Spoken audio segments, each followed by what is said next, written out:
ने आ रखा है। और चलिए इसी पर ज्यादा बातचीत करेंगे। हमारे साथ में विपिन शर्मा वरिष्ठ पत्रकार जुड़ चुके हैं। विपिन जी, बहुत स्वागत है आपका इंडिया हेड में। विपिन जी, झारखंड की अगर बात करें तो वहां पर कई मुद्दे हैं, लेकिन अमित शाह जब पहुंचे थे सबसे बड़ा मुद्दा उन्होंने उठाया था घुसपैठियों का। तो ऐसे में कितना चुनौतीपूर्ण बीजेपी के लिए हो जाता है, क्योंकि बाहरी लोग भी वहां पर झारखंड में बहुत है और वोटिंग परसेंटेज भी अच्छा फिलहाल निकल करके सामने आ रहा है।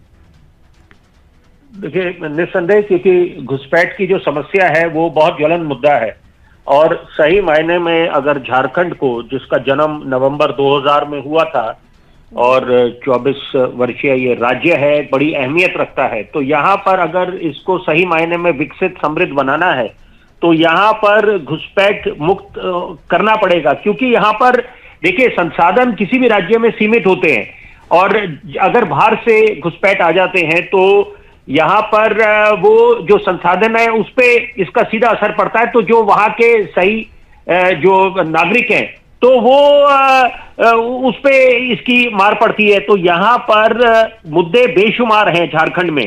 क्योंकि अगर कुपोषण की बात करें, देखिए चुनावी मैदान में जब नेता उतरते हैं ऐसे मुद्दे साझे करने चाहिए, ये रोड मैप साझा करना चाहिए कि आप कैसे कुपोषण से निजात दिलाएंगे झारखंड की जनता को। दूसरी बात है कि जो ड्रिंकिंग वाटर है, टैप वाटर है, कि कितने प्रतिशत घर में जा रहा है, तो वो भी एक बहुत बड़ा मुद्दा है। बेरोजगारी अपनी जगह एक गहन मुद्दा है। तो यहाँ पर मुद्दों की कोई कमी नहीं है। लेकिन यहाँ पर देखिए, ये जो लोकतंत्र का महापर्व है, फेस्टिवल ऑफ डेमोक्रेसी, तो यहाँ पर अच्छी बात है कि ये दूसरे चरण में, आज दूसरा और जो अंतिम चरण है, 38 सीटों पे मुकाबला है और कड़ा मुकाबला है। तो यहाँ पर ये नहीं आप बाजी कौन मारेगा, ये तो 23 तारीख को का मुकाबला है, ये तो देखने वाली बात होगी कि किसके पक्ष में मतदान जाएगा। लेकिन जिस तरीके से आरोप लगाए जा रहे हैं, भाजपा ने पोलिंग एजेंटों पर आरोप लगाया कि जेएमएम के पक्ष में मतदान करा रखे हैं वे लोग, और इसके बारे में सीसीटीवी फुटेज भी जारी किया। इस पर आप क्या कहेंगे?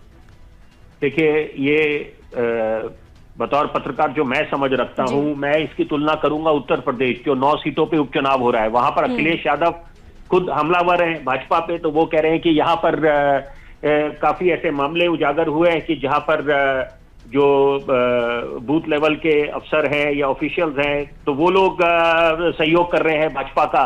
तो यहाँ पर ये देखिए, आरोप प्रत्यारोप का दौर चलता रहता है और ये चुनावों के समय और खासतौर पर जब चुनाव प्रक्रिया चल रही होती है तो ये स्वाभाविक है यहाँ पर। और अखिलेश यादव वहां पर हमलावर हैं। महाराष्ट्र में अलग किस्म की राजनीति चल रही है बिटकॉइन को लेकर, फिर वो जो मामला पैसों का मामला सामने आया। सियासत तो देखने को मिलती है, अब ये नतीजे देखने वाली बात होंगी कि झारखंड में क्या कुछ नतीजे निकल करके आते हैं। हालांकि ये तो दूसरा फेज है मतदान का। बहुत शुक्रिया विपिन जी आपका हमारे साथ में जुड़ने के लिए। तो देखिए, मतदाताओं में गजब का उत्साह देखने को मिल रहा है।